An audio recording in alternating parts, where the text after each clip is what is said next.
ഇതുണ്ടോ, you are very late, you are very late, നീ ഒരുപാട് വൈകിപ്പോയി. മലയാളികളോ അല്ലെങ്കിൽ ഇന്ത്യൻസോ ഇത് പറയുന്ന യു ആർ വെരി ലേറ്റ് ഇങ്ങനെയുള്ള സംഭവത്തിലാണ്. അപ്പോൾ ഇംഗ്ലീഷുകാർ പറയുമ്പോൾ ഇതിൽ ഓരോ വാക്കിനും ഒരു ഊന്നൽ കൊടുത്തുകൊണ്ട് പല പല അർത്ഥങ്ങളുണ്ടാകും. ഞാൻ കുറച്ചുകൂടെ രസകരമായ ഒരു സെൻറ്റൻസ് എഴുതിയാണ്.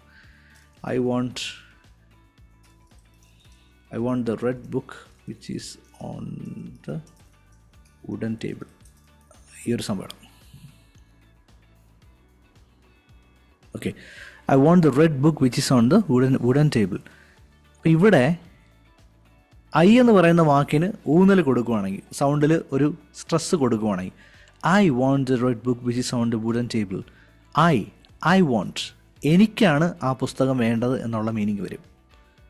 നേരെ മറിച്ച് ഇവിടെയാണ് നമ്മൾ ഊന്നൽ കൊടുക്കണമെങ്കിൽ ഐ വാണ്ട്, എനിക്ക് വേണം ആ ചുവന്ന പുസ്തകം എന്നുള്ള മീനിങ് വരും.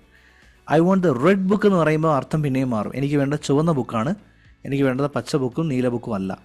I want the red book, എനിക്ക് വേണ്ടത് ചുവന്ന പുസ്തകമാണ്.